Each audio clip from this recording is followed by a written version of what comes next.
Treto izay mpira hita matetika iarahiry indray Fampiara-peo tohitono mo fomba ho anay ampalasy indray Sazo-pira elaela tsy hita. En plus le mec il a pas de thune pour faire les clips.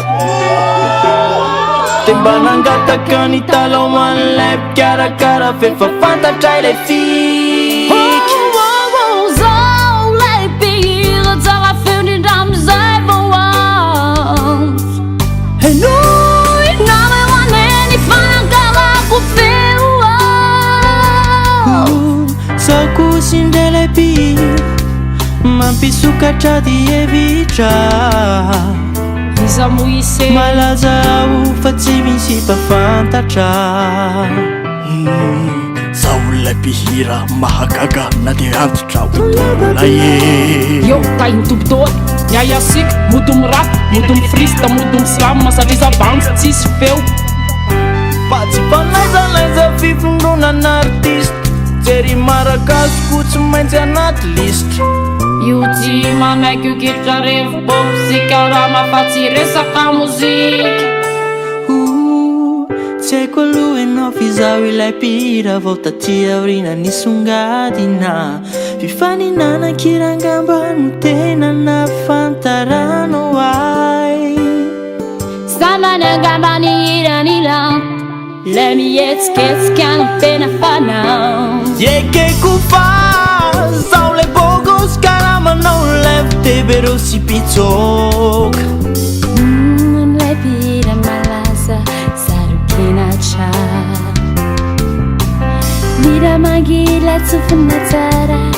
raha eno ay Hitandremy isika betao ny arovava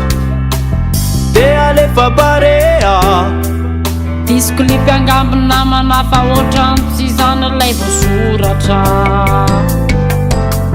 Izy te miara mitehaka te miara misala te mody mitsikitsiky rehefa sendry anao tratra ny kamera te mody hoe mpinamana efela ny fankafatarana kanefa androany arizay vao samba ny tafiaraka Efa ifarana lay raha ny amiko aloha iraiko mangingy lay refrain averina ny artista rehetra mivonona iarahira hoe te miara mitehaka te miara misala miakatra kely ny clé an'le hira de lasa mivazavaza ireo zay tsy matakatra de mody manarakefa efa tsy andry miavitany ilay hira fa ela tiaverina faraparany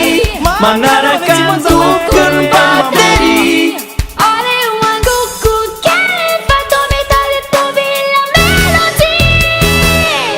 Aleo faranana fa misy mitady anitatra izay fampiara-peo avy amina